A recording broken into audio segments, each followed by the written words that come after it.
जय हिंद साथियों, मैं ओपी सिंह ऑप्शन भारत के माध्यम से आज आप लोगों के बीच साग सब्जी और उसके लाभकारी गुणों के कड़ी में आज मेरा चर्चा का विषय बहुत ही कामयाब एक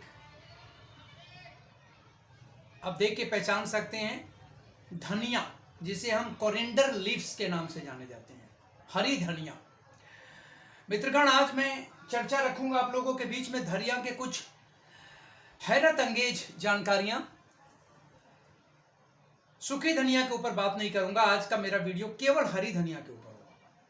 मित्रगण, फटाफट मैं बता दूं कि इसके फायदे जो हैं वो क्या क्या हैं और इसके अंदर क्या पाया जाता है, मेडिकल इसकी क्या प्रॉपर्टीज है। Calcium, antioxidant, anti fungal, anti bacterial और मैग्नीशियम। हाँ मित्रगण, मैग्नीशियम इतनी भरपूर मात्रा में ये पाई जाती है और किन किन ये बीमारियों में लाभप्रद है वो मैं आपको बता दूंगा, उसके बाद में उसका प्रयोग बता दूंगा। सबसे पहले समय के हिसाब से, सीजन के हिसाब से गर्मियां चल रही हैं, शरीर के गर्मी को शांत करने के लिए हम इसका शरबत प्रयोग में लेते हैं। गर्मी को शांत करना, हड्डियों की मजबूती, त्वचा को कांतिमय बनाना, पाचन क्रिया को दुरुस्त करना, पेट दर्द और सीने में दर्द अगर हो तो आप भी इसका प्रयोग कर सकते हैं। डायबिटीज, मधुमेह, मासिक धर्म में ज्यादा खून आना, औरतों के मासिक धर्म में ज्यादा खून आना और रक्त प्रदर होना, रक्त प्रदर के समय में भी आप इसका प्रयोग ले सकते हैं। शरबत और मिश्री के साथ इसका प्रयोग लिया जाता है, मैं बताऊंगा। धातु रोग, मेटलिक डिजीज जिसको कहते हैं, कंठमाला, कंठमाला में भी इसका प्रयोग बहुत अच्छा है। टॉन्सिल, सर दर्द, जो कॉन्टिन्यूस सर दर्द रहता है गर्मियों के मौसम में, उसके लिए भी बहुत लाभप्रद है। काम शक्ति को बढ़ाना, एसिडिटी या अफरा में यह बहुत ही कामयाब है। और इसके साथ ही पसीने की बदबू अगर है आप में, होती है, तो इसके लिए कोरिएंडर धनिया बहुत ही लाभप्रद है। और उसी के साथ अगर आप अपनी काम शक्ति को बढ़ाना चाहते हैं, बूस्टअप करना चाहते हैं स्टेमिना को, तो भी ये किस तरीके से प्रयोग में आपको बताऊंगा। मित्रगण, जैसा कि आप सबको पता है कि ऑप्शन भारत आप लोगों के ही लिए हर रोज नई नई वीडियोस लेकर आती रहती है। OPSONSBHARAT के माध्यम से मैं हर रोज YouTube पर आपको नई नई वीडियोस में जानकारियां देता रहता हूं। संपूर्ण 27 राज्यों से जुड़े हुए डॉक्टर्स अपनी विद्वता या अपनी जानकारियों को ऑप्शन भारत के माध्यम से आपको पहुंचाने के लिए मुझे चयनित किए हैं। और मैं बहुत ही सौभाग्यशाली हूं कि मेरे फॉलोअर्स और मेरे दर्शक इतने पसंद करते हैं ऑप्शंस भारत को, और हर सोशल मीडिया साइट पर मैं अवेलेबल हूं। OPSONSBHARAT के माध्यम से फेसबुक, ट्विटर, इंस्टा और यूट्यूब पे मैं मौजूद हूं। अब मैं आपको बताऊं इसके गुण के साथ साथ इसके प्रयोग की विधि। मित्रगण, 10 से 15 ml इसका रस, ये जो निकलेगा, इससे निकलेगा आपके पास 5 ml से 6 ml रस। तो 10 से 15 ml लेने के लिए ऐसे आपको 8 से 10 इस तरीके की चीज़ें आप लेंगे जो स्वस्थ हों और अच्छे हों, तो आपको ये 10 से 15 ml रस दे देगा।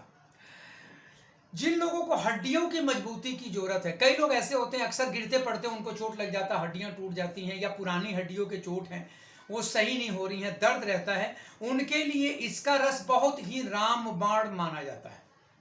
ध्यान रखिए, आप इसके रस के अंदर अगर आप चुटकी भर अगर आप हल्दी मिला लेते हैं और उसको शरबत बनाते समय अगर आप उसके अंदर हनी की मात्रा 1 चम्मच डाल देते हैं, 4 से 5 ml, तो ये बहुत ही बड़ा एक अमृत बन जाता है। उन हड्डी वीकर्स के लिए तो है ही है, बोन्स वीकर के लिए, उसके साथ ही जिनकी बॉडी में गर्मियां रहती हैं, लू लगता रहता है उन्हें, कई ऐसे होते हैं यार बहुत गर्मी लग रही है, कुछ ले आओ कुछ ले आओ, तो कुछ ठंडाई बनाते समय आप इसके अंदर ना इसकी शरबत बनाए, उसके साथ मिश्री ऐड कर लें, धागे वाली मिश्री आती है वाइट रंग की, वो इसके साथ ऐड कर लें तो आप हड्डियों के मजबूती के साथ साथ इसको प्रयोग में ले सकते हैं। त्वचा को कांतिमय बनाने के लिए आप इसके लेप बनाकर बेसन के साथ थोड़ी हल्की मिक्स करके आप पूरे फेस पैक जिसको कहते हैं बनाकर कांतिमय त्वचा भी आप पा सकते हैं। जिन लोगों के पास डायबिटीज है, मधुमेह है, टाइप 2 इंसुलिन को कंट्रोल करने के लिए आप इसके रस को प्रयोग में ले सकते हैं। मित्रगण, ये बहुत ही आधुनिक तो नहीं कहेंगे, बहुत ही पौराणिक पुरानी वैदिक प्रॉपर्टीज है भारतवर्ष की, लेकिन ये बहुत सारी नई बीमारियों के ऊपर भी बहुत कारगर है। अब मैं बात करना चाहूँगा औरतों के कुछ मासिक धर्म की बीमारियां, जिसके समय उन्हें अगर बहुत ज़्यादा रक्तस्राव होता है, बहुत ज़्यादा अगर उनको खून आ रहा है, तो आप इसका अगर प्रयोग लेना चाहें तो 15 से 20 ml रस के अंदर 5 ग्राम चाय की चम्मच से, छोटी चम्मच से 5 ग्राम की चाय की चम्मच मानी जाती है, आप केवल 1 ग्राम कपूर इसके अंदर मिलाकर आप प्रयोग में लें तो जितनी ज़्यादा अगर रक्तस्राव हो रही है तो आप उससे इसको आप कामयाबी पा सकते हैं। कई औरतों को रक्त प्रदर होता है, रक्त प्रदर है या श्वेत प्रदर है, तो आप इसका प्रयोग ले सकते हैं। सेम फॉर्मूला होता है, 10 से 15 ग्राम में कपूर आप 1 से 2 ग्राम, 1 से 1.5 ग्राम, 2 ग्राम कपूर इसके अंदर मिला लें और आप इसका प्रयोग करना शुरू करें तो एक साइकिल के बाद आपको इसका पता लगना शुरू हो जाता है कि आप वो नियंत्रित कर सकते हैं। धातु रोग, कई ऐसे लोग होते हैं जिनको धातु रोग हो जाता है, मेटलिक रोग होता है, उनको पेशाब या मल के रास्ते से धातु गिरना शुरू हो जाता है, उसके लिए बहुत ही कामयाब है ये धनिया, कच्चा धनिया पत्ता, कोरिएंडर लीव्स। अच्छा, कई लोगों को, मेरे पास कई लोगों के फोन आते हैं कि इसको किस तरीके से आप इसका प्रयोग करें, 10 से 15 मिनट रोज प्रयोग करें। आप 15 दिन प्रयोग कर लें, 20 दिन प्रयोग कर लें, जब आपको जैसा लगता है प्रयोग करते हैं आपको पता लगता जाएगा। कंठमाला होता है, कई लोगों को ना यहाँ पे कंठ में प्रॉब्लम शुरू हो जाती है। कंठमाला के प्रॉब्लम्स के लिए गेहूं का आटा के अंदर इसका पेस्ट मिलाकर, जिसको आप गेहूं का आटा निकालें, थोड़ा सा गेहूं का आटा ले लें और उसके अंदर 50 ग्राम आटा का गेहूं ले लें, उसके बाद इसके रस को निकाल के उसके अंदर उसका लेप बनाकर उसका ना एक यहाँ पे कंठमाला में आप इसका प्रयोग कर सकते हैं, पेस्ट लगा सकते हैं, कंठमाला में आपको इसका सुविधा मिलेगा। सर दर्द रहता है कई लोगों को, आकस्मिक सर दर्द रहता है, आकस्मिक सर दर्द या कॉन्टिन्यू सर दर्द वाले लोगों के लिए इसका रस बहुत ही शक्तिमान माना गया है। टॉन्सिल की प्रॉब्लम कईयों को रहती है, टॉन्सिल देखा होगा आपने कि ये मतलब वही कंठमाला, टॉन्सिल्स के लिए आप इसका प्रयोग शुरू करें, आपको इसका बेनिफिट मिलेगा। काम शक्ति को अगर आप बढ़ाना चाहते हैं तो आप खाना खाने के बाद सोने जाते के 1 घंटे 40 मिनट पहले आप इसका अगर 20 से 25 ml अगर इसका प्रयोग करते हैं रस का, तो आप अपनी काम शक्ति को भी वो कर सकते हैं। कई लोगों को एसिडिटी की प्रॉब्लम रहती है, अफरा हो जाता है, पेट फूल जाना, एसिडिटी रहती है, उसके लिए इसका कंटिन्यू रस लेना शुरू करें।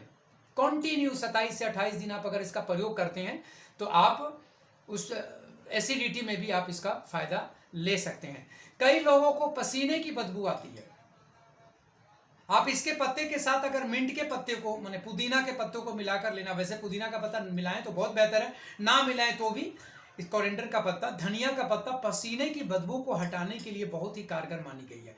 और ओवरऑल मैं ये कहना चाहूँगा, गर्मियाँ शुरू हैं, इसकी तासीर वैसे गर्म होती है, बट हम जब इसको शरबत बना लेते हैं तो इसकी तासीर को हम ठंडी मानकर गर्मियों में हम एक ठंडक का एहसास के लिए इसका प्रयोग लेते हैं। तो मित्रगण, कहूँगा हड्डियों की मजबूती, त्वचा को कांतिमय बनाना, पाचन क्रिया को मजबूत करना, पेट दर्द या सीने में जलन या दर्द, डायबिटिक, मधुमेह के लिए, मासिक धर्म की ज़्यादा अनियमितता, ज़्यादा ब्लीडिंग या रक्त प्रदर, इसकी शरबत आप लेना शुरू करें। धातु रोग में कंठमाला, टॉन्सिल, सर दर्द, पुरानी एसिडिटी, काम शक्ति और पसीने की बदबू, इस तरीके की चीज़ों के लिए आप इसका प्रयोग शुरू कर दें और रोजाना आप इसको अगर प्रयोग में लेते हैं, जब ये देखिए जब ये सीजन का होता है तो बहुत फायदेमंद, वैसे ये 24 घंटे मिल जाते हैं, 12 मास मिलती है। तो आप आज इस वीडियो के माध्यम से धनिया के ऊपर आपको मैंने जानकारी दी। रोज आए दिन मैं नई नई जानकारियां आप लोगों के बीच में देता रहता हूं। मैं आप लोगों से आग्रह करना चाहूँगा, ऑप्शंस भारत OPSONSBHARAT के माध्यम से सोशल मीडिया में यूट्यूब से ट्विटर, फेसबुक, इंस्टाग्राम, टेलीग्राम तक भी आप ऑप्शन भारत के माध्यम से मेरे से जुड़ सकते हैं। रोजाना नई आयुर्वेदिक जानकारियां आप ले आइए, आयुर्वेद को बढ़ावा देते हैं और लोगों को निरोग रखने में एक इस मुहिम में ऑप्शन भारत का साथ देते हैं। और इसी के साथ आप अपना ध्यान रखें, अपने परिवार का ध्यान रखें, निरोग रहें और रोजाना मुझे ऑप्शन भारत के माध्यम से सपोर्ट करते रहें कि मैं रोज आप लोगों के बीच में एक नई वीडियो ला सकूं। इसी के साथ आभार। जय हिंद, जय भारत, वंदे मातरम।